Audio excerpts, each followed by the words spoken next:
All right. Hi, everyone. Welcome to Indie Music Issues. I am Björk van Benediksen, founder of Audio Issues and author of You Get What You Give and Step by Step Mixing, and some other audio or some other ebooks that you can and find. some other books, thousands of books, author of thousands of books. But I haven't. Thanks for tuning in, everyone.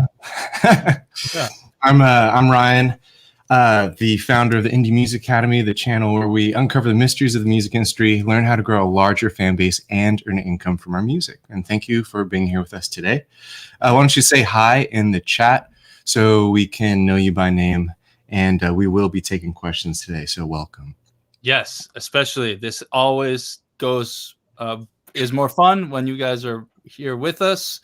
Otherwise, we'll just go on tangents and rants. And I don't know if we want that, but I don't think we want that. It might be fun. It might be fun. But today we're going to talk about who is your dream fan, client, student? Who is the person that you're trying to serve in a way, and what characteristics?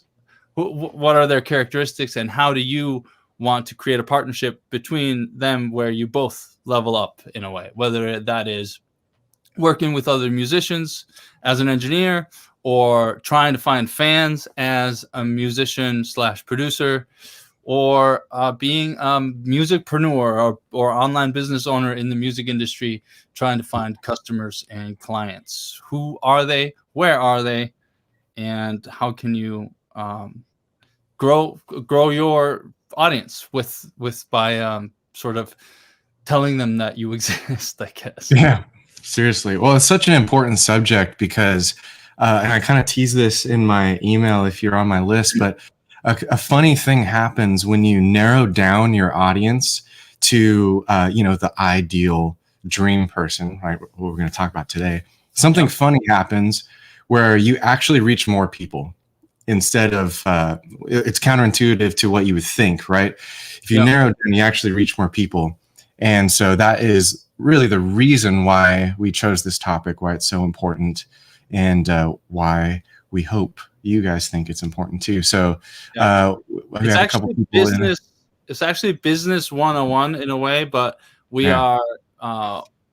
I know that musicians tend to run the other way when you talk about business and marketing. So we're trying to trick you into learning marketing by talking about it in ways that you might find more interesting. That's right. Randall is an insider of mine. He's here. Thanks for coming, Randall. Good to see you. I'm glad you're here. Larry? Welcome back. He is definitely one of my dream students or ideal customer. He's one of my insider members. Actually, I'll put a link in the show notes later, but I'm doing a $1 free, $1 30-day trial for my insider members this week. And I'm actually we're doing a live stream of an album that two of my insider members, they met during Insiders or during our Feedback Friday group coaching calls, started collaborating, made a record together or made an album together, and now we're going to stream that live on Friday on my YouTube channel. So it's a cool little thing that we're trying out. So if you want to be an insider, I'll paste the link here. Paste that link. Go for it. What is up, Mama Gina Lamonte? Yeah, Gina Lamonte. She's also an insider. Nice. So let's talk about who's your ideal fan as a musician, Ryan, and also how does that differ from your ideal student / customer for the Indie Music Academy? Right. So the way that I do everything, the way that I do all of my customer research is by going through something that's called like the fan avatar process. And this is something that's covered in depth in the fan journey formula. But basically the avatar is a great show, a decent movie, and then also a very bad movie. But no, I'm just joking. The fan avatar is basically you put like a name and an entire backstory to a made-up individual, or it could be a combination of a bunch of individuals that are actually real. It's inspired by real people. You take their real traits and you combine them into a made-up person that's your fan avatar. Yeah. And that's what I've done for my music. That's what I've done for my online business. And doing that exercise and creating that made up person, you actually give them a name.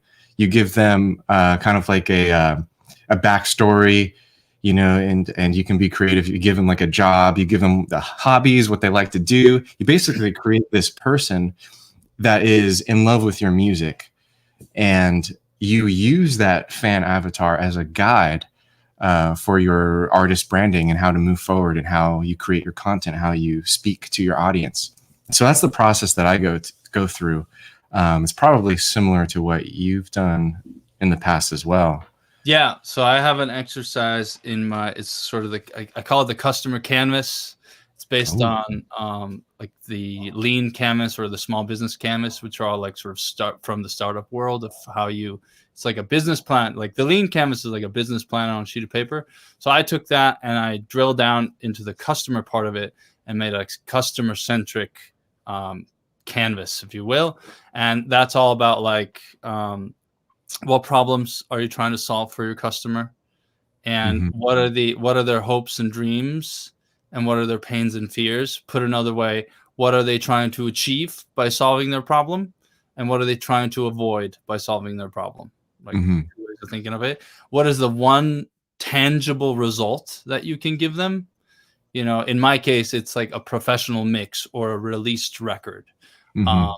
But you know, you look at any other company, like they always have like, what is the actual thing that people want by using your product or service? They don't care about, you know, how cool your product is. They care about what it does for them, right?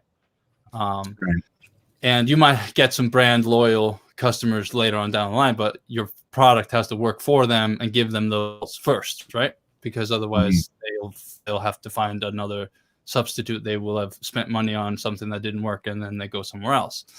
And then you want to think about the worldview too, which is sort of I like Seth Godin's one of my favorite sort of thought leaders, if you will, and he always talks about people like us do things like this. So who are the people like us, and what do we do? In my case, people like us make music in our home studios and try to do most of it ourselves, relying on maybe outsourcing something or collaborating when needed. But and we pride ourselves on making the best product possible within our means and using the available resources we have, which is home studio setups, maybe budget equipment, but if you have a good song, you have a good production, you have good fundamentals from the music side, the budget equipment isn't going to destroy that in any way. You know, you might get better results with a little more expensive mic, but it's not going to make or break that particular song. So it's all about making the song and the sound choices and the production as good as possible, using the equipment and limited budget that you have to be proud of the things that you finally finish and release. And that is, and like finishing something and releasing it is sort of my barometer on like whether you are quote unquote like getting the stuff done. Because if you're working on things and never actually putting it out there, you're sort of stuck in this like kind of limbo where you have all these great ideas, but because you don't put any of them out, you're sort of stalled. I have an email coming out tomorrow where I'm talking about one of my insider members, Nick Hamilton, who released 13 songs in the last 12 months, and just like clockwork in a way, he's gotten his production process down super smooth. And before he put himself on like a song a month challenge, he hadn't released anything, and now he's 13 songs in after 12 months. And not only does he now have a body of work that he can refer to and proudly release and talk about, he's been played on the radio and stuff like that after you know, setting himself a challenge of releasing. But because he's taken the creative ideas and put them somewhere, he's sort of opened up room for maybe the muse to come back and inspire him again, get him writing again, adding more ideas to his potential release schedule in a way. Mhm. So that worldview is different than the worldview of who I like to call the curmudgeons of the audio industry. The you need to an SSL 4000 and a $5,000 mic, otherwise your music's going to sound like garbage. Or Mhm. you need to hire the pro audio engineers, and you should not do it yourself because you'll just you'll it'll hurt more than help, or it'll all sound terrible. You need a producer and a team and all that, which you might need a producer, you might need a team, you might need a mastering engineer at some point. But the fundamental worldview that I like to encourage is you should know how to do it all yourself, because then you know when it's best to find somebody to help you. And Mhm. so I teach you the skills you need to succeed. Succeed is a super broad, vague term. What that means has to be defined by you. And so if you just have more skills, you will basically be, you're more likely to be successful. Sort of like you were talking about in an email last week about luck. I'm Mm. actually on Ryan's email list. I read all of his emails. Hey. And so like you kind of you can be lucky in the traditional sense of like you buy a lottery ticket and win the lottery, which is the probability is slim to nil, right? But Mhm. if you take shots at bat, you continually educate yourself, you try new things, you put more things out there. The more things that are out there, the more likely they are to maybe hit somebody else and create a relationship or a connection. Yeah, totally. Dude, I'm so Man, glad you brought luck into it. I wasn't planning on connecting those, but it's so perfect. Um, it's it's basically for you guys who didn't read the email, a lot of the times we think luck is chance. But that's only like one kind. That's like blind luck or dumb luck. But there's a bunch of other situations where you actually can create your own luck. Like, for example, understanding who your audience is, like what Björkman was talking about, is one way to create your own luck. If you understand who your ideal fan is, who your ideal client is, if you're a producer, um, from the outside, people will be like, wow, what a lucky person to have a fan base like that, or to have overflowing clients, or to have this many Spotify streams, or wow, they must have gotten some kind of lucky break. And they would be right, because you actually created your own luck. You created the opportunities, and you were ready for them, to basically fall upon you because you were prepared, right? So that was basically what the email was about. It's something I super believe in.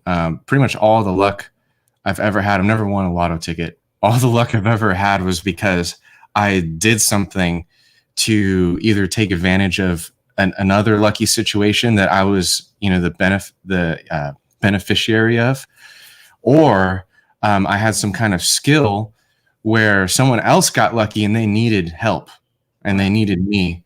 And so I basically inherited their luck. And so if you're an artist and you are unprepared as far as digital marketing, online marketing, right? Or you, don't know how to find fans online, right? Then something happens, right? Something lucky happens. You get an opportunity, but you haven't prepared. You haven't created your own luck yet to be ready for that opportunity. That luck's just going to pass you right by. And so as we start to dive into finding your ideal fan, your ideal client, I would love for you guys to put in the chat if you've ever done any kind of brainstorming exercise, any kind of just thinking in general about the type of person you want to attract with your musical brand. And it's okay. The answer could be no. Just drop in no too. I want to gauge the room today, but why don't you do that right now so we can start diving into your questions and help you out the best we can today. Yeah.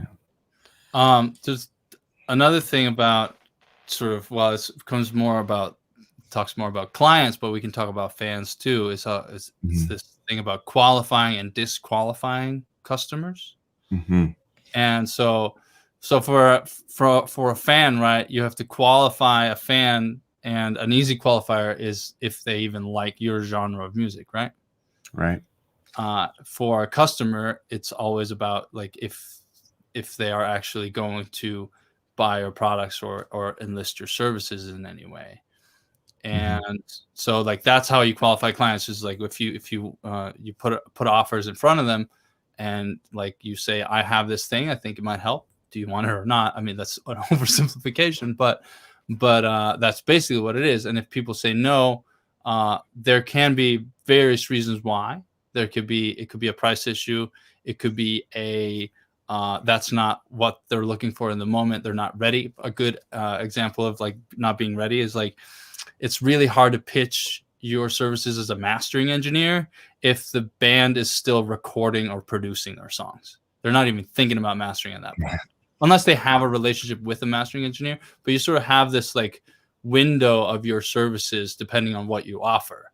And so you have to really drill down to who those people are and where they are in their journey. So if you help people out in a specific aspect of their journey. So for instance, mine is I help people out the most after they've sort of put their songs together and are working on the mixing, and they're trying to learn how to do it themselves. And then I help them with that aspect through my courses and my memberships. And then I also sort of do a little bit of coaching when it comes to encouraging them to actually, hit the publish button and release their songs. So that's my narrow window of time in a way. Yeah. So there's definitely an order of operations that happens in this case, right? So there's like a general pool of people, right? But if you try to attract everyone, right, you'll end up doing nothing pretty much, right? You'll blend in. Right. So what you do is you try to clarify a message. Yeah. Right. Okay. And so the message that draws out certain individuals from a group of people. And then what happens next? Do you try to engage with them in some way, or do you give them like a small win? Like if we have a bunch of people and you attract some of them, what's the next step for? I know there's a few people watching who are starting their own coaching business. Calder's here, Lowry's here. Yeah. So what would be the next step? So I mean, we talk about, so like there's like the hierarchy of marketing or whatever, or like how you lead people through the journey. So the first thing you need to do is make people aware of you, right? If they don't know, if you can help them but they don't know you exist, you can't help them because they don't. Yeah. And this goes back to what we talked about last week, running ads versus creating organic content.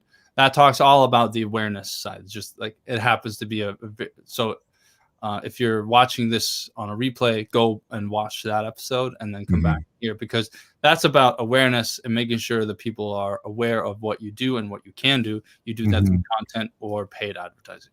From there, I usually try to give them a quick win of some sort. I have various sort of free reports or free content that I give in exchange for an email address, like my quick mixing checklist, or my EQ cheat sheet, or my mix finisher cheat sheet, and my vocal production checklist, like all these sorts of things. And I run ads to this, and it's like on my website and all that sort of stuff. Yeah. And so I want to give them a quick win so they know, like, okay, like he gave me something that I could use and it was helpful to me.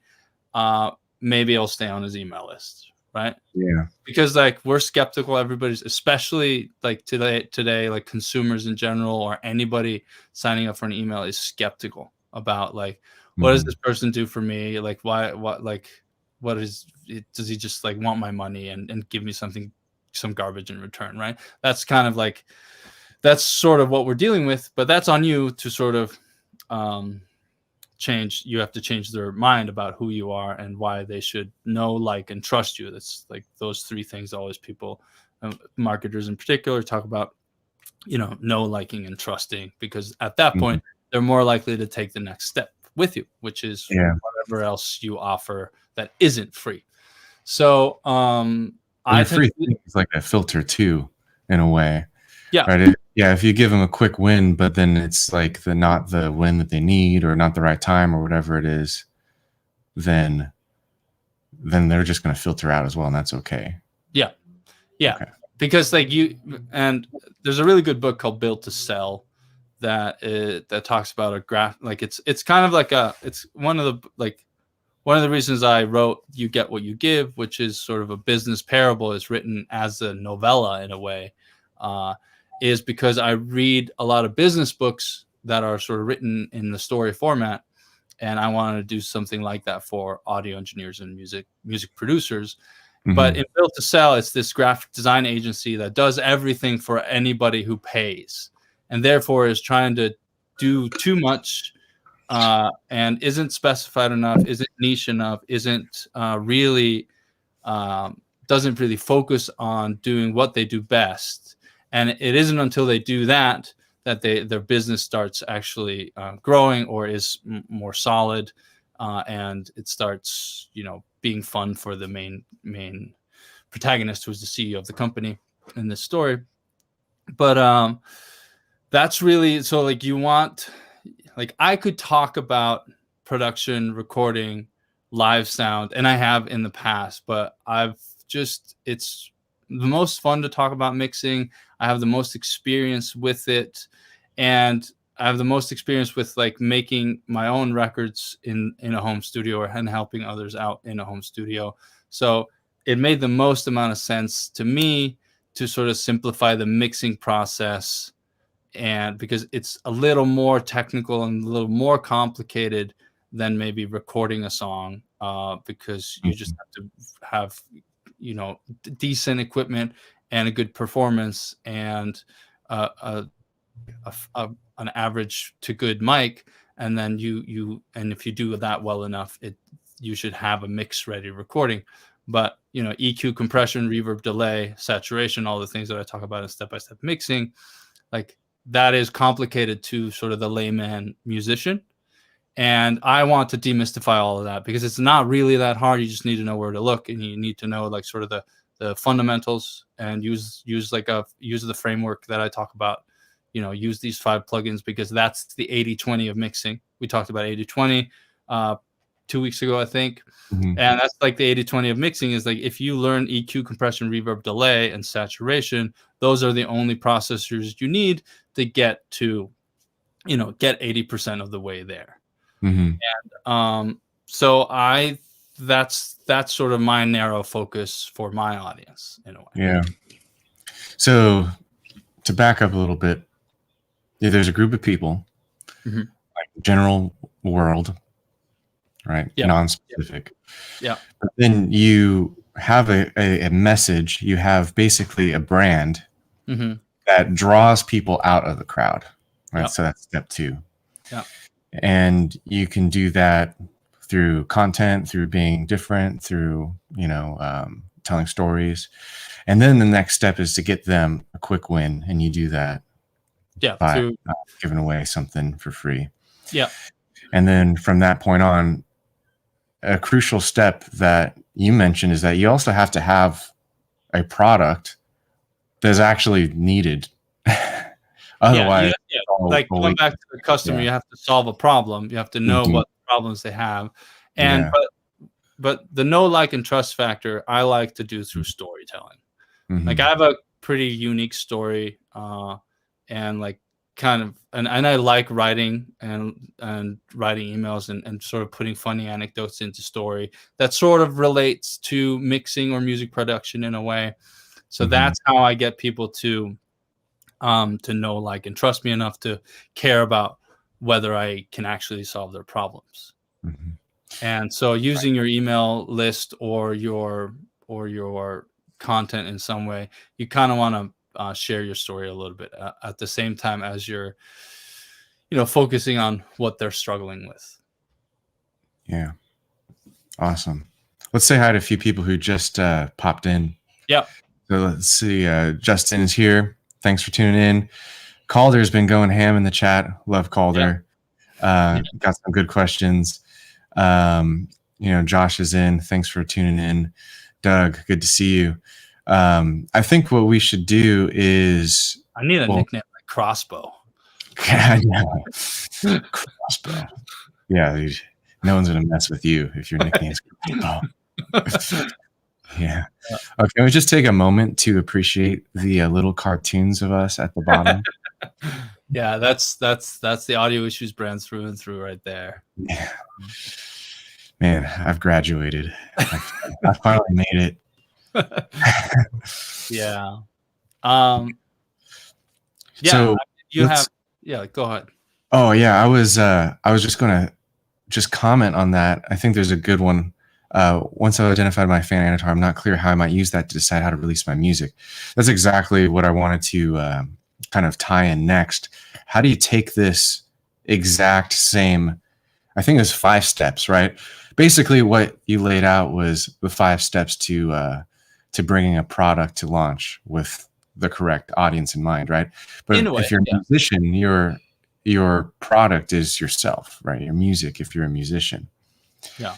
In a big way. And in more ways, you are the product, and your music is more of like the marketing tool for your product, which is you, your personality. So, Randall, would love to dive into this. So, if you're a musician, all of the steps are the same, right? There's a general audience, general group of people that exist in the world. And then you need to attract out a select group by having a clear message, a clear brand, just the way that we were talking about for Bjerkfin's business. And once you've done that, you do that through content, you do that through your social medias, you do that through storytelling, just like we've been saying. And then that third step is actually giving them a quick win still, right? What does giving a quick win look like if you're an artist? Well, that's either like an unforgettable experience. You can give them awesome downloads, VIP content. I call it the fan magnet in my at the Indie Music Academy website, right? So if you ever see a fan magnet mentioned, that's the quick win. That is step 3 in this process. And so a lot of artists are missing that quick win because what we do is we put up a website. We focus a lot on maybe making sure the logo is good or whatever it might be, but there's no reason for people to pay attention and stick around. Even if they do like the content, there's still that crucial step of getting that quote quick win, right? That could be, as simple as having a live stream and calling out someone by name, right? And that fan is like, oh my gosh, this artist recognized me as an individual, and that's their quick win for the moment, right? So there has to be some kind of moment where the fan is like, I've discovered this artist and it's awesome, and I feel connected to this. And then the rest plays out. But that's a really crucial step that hopefully will help in your release schedule, Randall.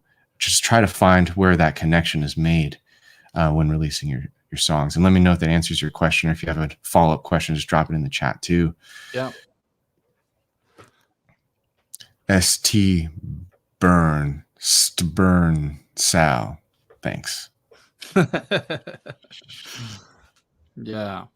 What else should we talk about here? We got a couple ads questions. Okay.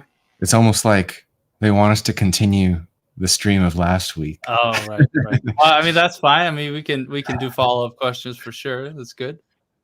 Yeah. Randall says that's helpful. Let's go back in the chat a little bit. So this is finding your audience question, but specific to Facebook ads. I have 200 followers on Instagram. If I create an audience for Facebook ads, do I have enough followers to create a lookalike audience? Using my Instagram followers, I should try to target a new audience. So very technical Facebook ads question. So the lookalike audience is only going to be good as your data set. So if those 200 followers are like your friends and family, that might not be the right data set. Yeah. You shouldn't just go off of one audience anyways. So if you're creating lookalike audiences, you should test like 3 or 4 lookalike audiences to find the best lookalike audience. So what I'd say is like, gauge mentally whether those 200 followers are a good data set create like 3 more lookalike audiences and find the best one. Yeah. And hopefully that brings the right person. Yeah. And can you create a lookalike audience based on your website traffic? That's also a thing you might be able to do. And if you have an email list, that's also a lookalike audience. Like I'm focused mostly on creating a lookalike audience based on my customer list. Because a customer list is better than a subscriber list, which is better than a traffic list, which is better than, your friends and family liking you on Facebook. Right. Yeah, those are all ideal audiences, but now it's like, what is the quality of the ideal person? Right. And so the quality as in like, how did they reach your end goal? Are they just a subscriber? Are they just a website visitor? All of that kind of plays into it. Right. Calder's in. He's in the game today. Yeah. I've done 4 or 5 weeks Facebook Lives just for my profile, consistent Friday night time. I offered my 2 freebies like brainstorming music, theory chords, ebooks, both 20 pages plus. Nice. I released 9 YouTube videos which suck. But some of the stuff in there's really good content, not the delivery. Yeah, I'm writing blogs based on the same thing. Start a Facebook group. Next, I'm thinking of doing a free challenge to write a song, coach people really effectively. Yeah, so that sounds like the steps in action. I wonder what the question is. He says, sorry for all the messages. Well, so he's thinking about ads, right? So like the main question. Maybe I should think about ads because he wants to build quicker than currently am. So yeah. So like if I wanted to grow fast, I would take I would poll the audience that I have, and or if you can do this with your gut, that's also fine. But like, what is the main problem, or what's like the best quick win that you can give them? And what is like a simple promise that you can keep with that one of your ebooks or even one of your YouTube videos can solve? And then I would create a landing page around that and an ad around that. And then I would create a lookalike audience from the best data set that you have available, whether that's your customer list or your subscriber list or your followers, depends. And then I would narrow down that list even further with interest targeting based on like likes singing or likes lyric writing. Think about your one of the reasons we call this like the dream fan or whatever is because I have this book called Traffic Secrets by Russell Brunson, and he talks about your dream 100, which is like who are your dream 100 what brands are already catering to your dream 100 clients? Like, so what 100 companies, brands, bands, blogs, whatever, are already talking to the market that you're trying to serve. And that will give you information on how you can narrow down your interest targeting on Facebook. Also, it gives you a whole ton of copy materials to understand your audience better and knowing what they're dealing with and how you can help. And that way you can create a simple ad that solves a simple problem for free to build an email list that then you can build a welcome sequence that even if I don't believe that your YouTube videos suck. I think that's you're being probably overly critical about yourself. There's probably something in there that is helpful to whoever you're trying to serve, because otherwise you probably wouldn't have made those YouTube videos to begin with if you didn't think it solved a problem or helped somebody out. And so you can use those YouTube videos in an email sequence. You can keep repurposing the content that you already created. So if one of your ideal fan clients, customers goes on your email list, and you know that they have problems in these areas and that you can help them out with, and hey, you have this quick YouTube video that might give them a quick win, then why don't you just put an email together that says like, hey, if you're struggling with X, Y, and Z, here's a quick video I made that might help you out. If you want to take the next step with me, or if you have further questions about that, hit hit reply and let me know. Maybe we can do a quick coaching call. And if you have a product, you do that. You offer them, like, you give a link to your product. I do this time. I either tell a personal story or send people to a blog post or a video that I made. And then I have like, and by the way, if you want one of my books or one of my other courses that helps with this in depth, because like you can't just like comprehensive answers to all of life problems in a 10-minute YouTube video, but Or an email body.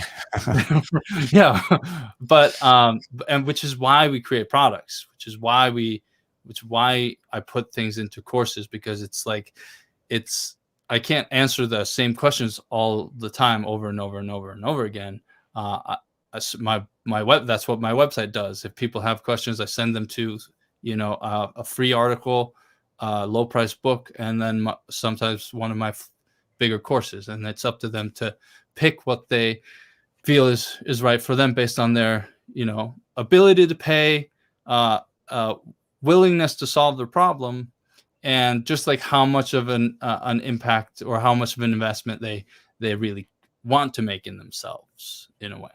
So that's a little bit about sort of how you can qualify and follow up with your audience.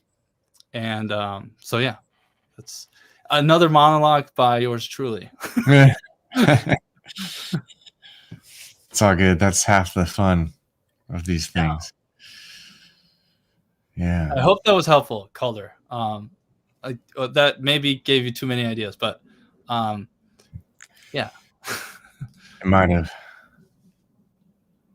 Yeah. Nice. How to smash writer's block and write your best lyrics ever. Yeah. I like it. I like that. I have a lyric writing book in here.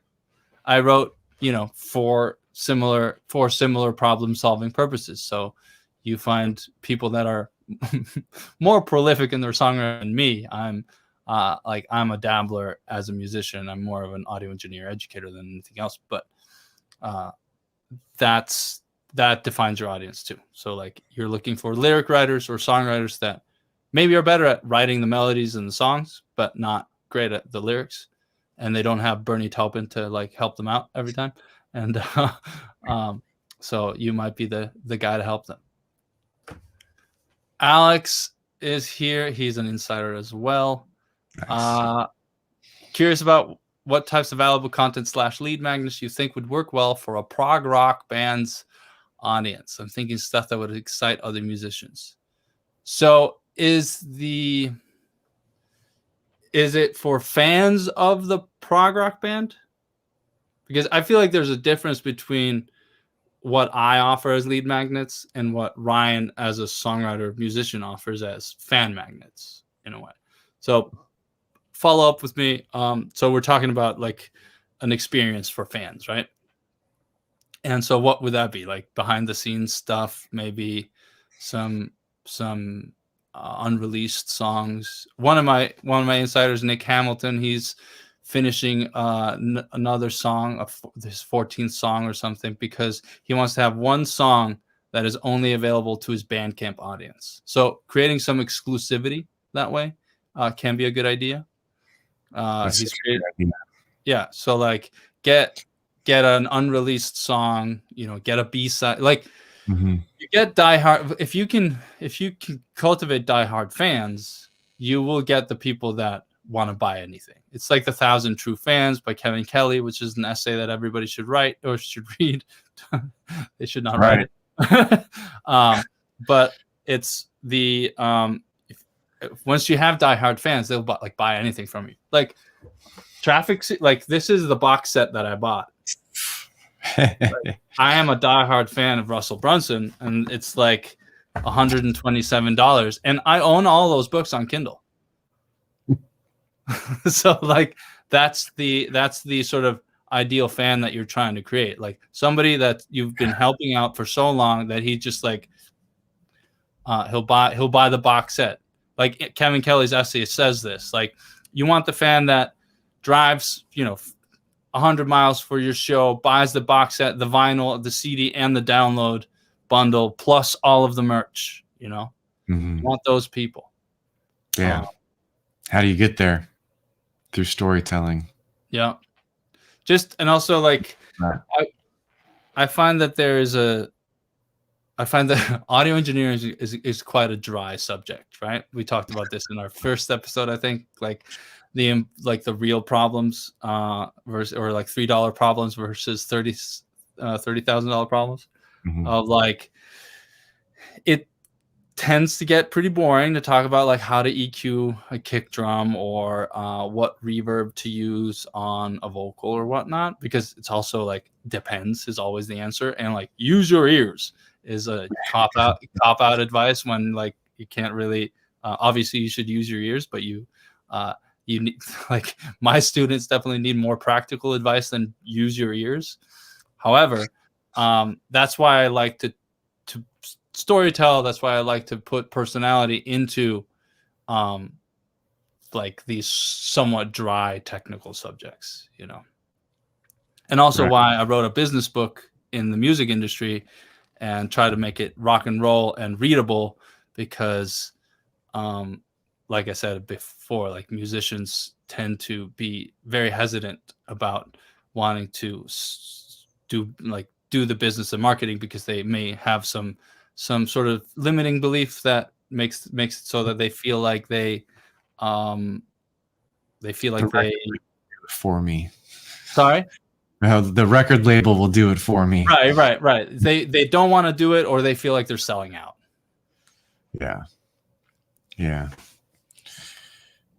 So as a fan magnet, so what? Yeah, we talked about this. Basically, like what exclusivity can you add? What kind of experience can you give them? Yeah. And what can you do that's only on your mailing list? Yep. Right. Yeah.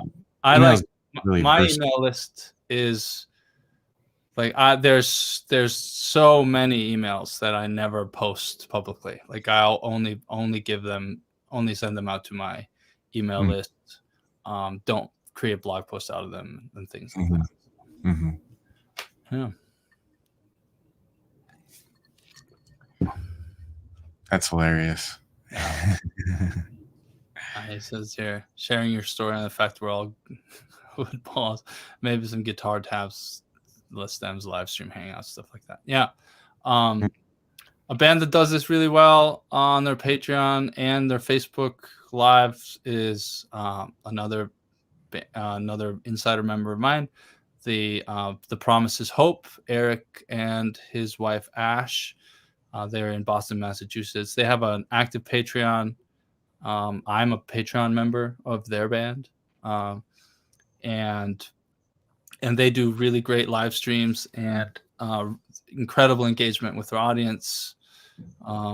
And like, so like they're not just like putting live, like going live and then playing their songs. They're like talking to the audience. They know, like kind of like we are doing right now, but almost taking some requests, I think. And then you get exclusive songs and exclusive stories on the Patreon when you become a paying member. Yeah. Nice. Yeah. Well, hey, I mean, we can either do another round of questions, or one more topic. Okay. What would do you have anything in mind? No, I'm good. Yeah. No, so yeah, I appreciate you guys hanging out. If you guys want to drop any final questions in the chat, I think the value here is, responding to whatever you guys want to talk about. And and just like rewarding you for taking this time and spending it with us. Yeah, for sure. Otherwise, we'd be happy to go into another tangent. That's pretty much our favorite thing to do. Yeah. But yeah, and then I think we're trying to keep these like 45 minutes. So I guess we can go 5 minutes over. Yeah. Yeah. So who are your, I guess we never really talked about this. Who are your ideal students in the Indie Music Academy?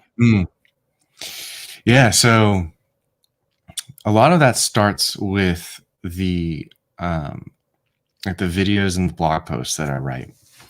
And those are researched. It's not like I just like write about whatever. Usually a video is responding to some kind of question that I find, some kind of question that's asked, something that's, in the news. Like, for example, the new, like, Spotify, or not Spotify, SoundCloud, fan powered royalties would be like something that's in the news. Working on a blog post about that. Right. And so what that does is it creates value. It's also relevant to the person that I'm trying to attract and, connect with. And so the content and the research behind the content is basically how I pull out the right person out of the crowd of people, the crowd of the entire world. And so when someone reads or someone watches, and I make sure that all my content is SEO optimized, that's like a very technical but very important thing of what I do. Once that content's discovered, that is my chance to give them some kind of quick win. If the video is amazing, they'll comment, say like, the best video ever. I'm just joking, but and then they can grab some free stuff at the Indie Music Academy. I have a page that's dedicated to a whole bunch of free stuff. It's Indie Music Academy /free guides. And that's my fan magnet, all kinds of stuff that is supposed to give them the warm fuzzies about meeting me. And then from there, I continue to give them all kinds of exclusive stuff on the mailing list that doesn't ever make it to YouTube. It doesn't ever make it to a blog post. They have the opportunity to reply directly back. It hits my inbox.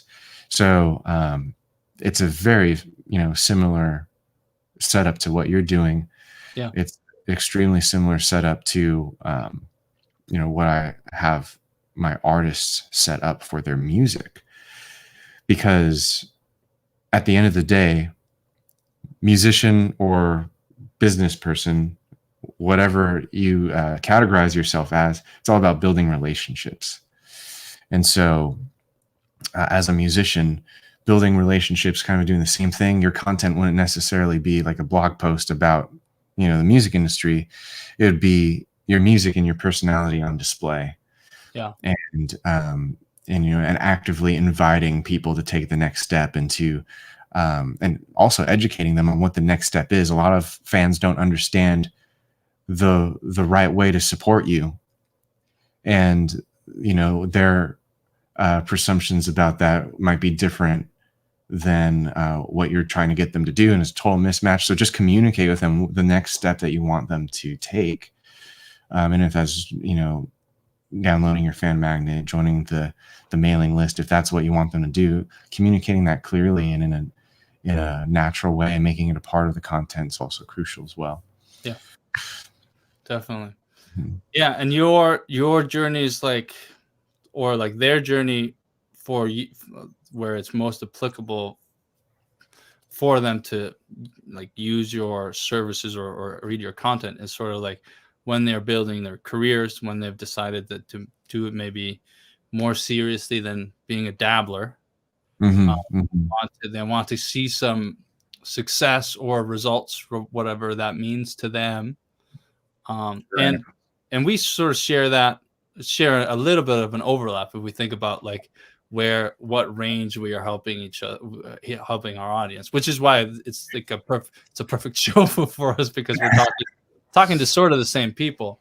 But mine are musicians, bedroom producers, audio engineers that are starting out, that mm-hmm. want to learn learn mixing without being overwhelmed with all the plugins and all the different techniques. I give them a simple sort of proven process, a formula, a framework, whatever you want to call it, because right. I like having a system and working within sort of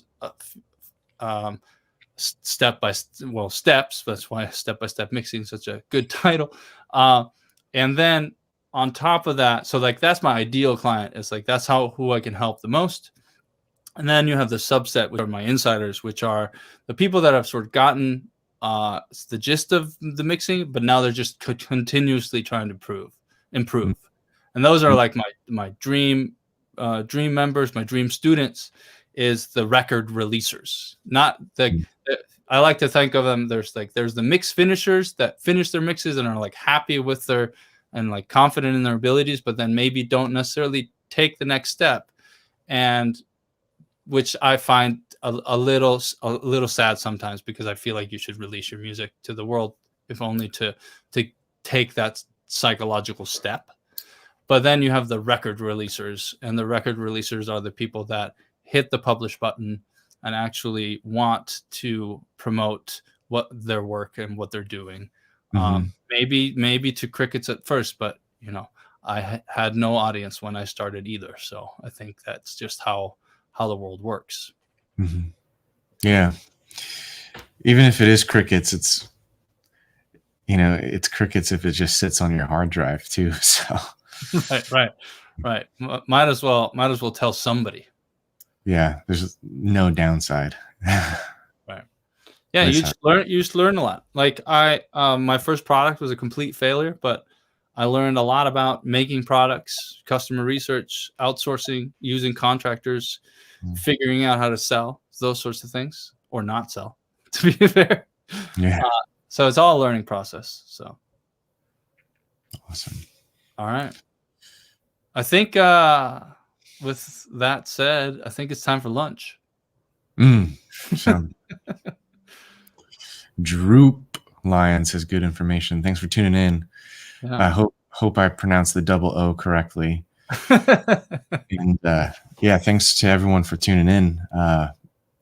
Any closing thoughts? No, just keep working on what you're doing. Try to make an impact with what you want to do. And if you want either of our helps, you know where to find us. I'm doing my insider membership for only $1 this month for 30 days. If you want, you can get my Mix Finisher cheat sheet at mixfinisher.com. You can get the book You Get What You Give at yougetwhatyougivebook.com. That's all in the show notes, I think. And then Step-by-Step Mixing, which you can find on Amazon or on stepbystepmixing.com, either on Amazon or through my site. So. One of your 1 million books. One of my 8 books, yes. Thank you all for coming. Thank you. Yep. Yeah. I'll see you guys in the next one. Yeah. Let us know what you want us to talk about. We'll sort of add the subjects, but this was a fun conversation, and but we'd be happy to take some suggestions on topics, and we'd love to talk about what you want to hear about. So until next time. Until next Tuesday. Until next Tuesday. Yeah. Bye.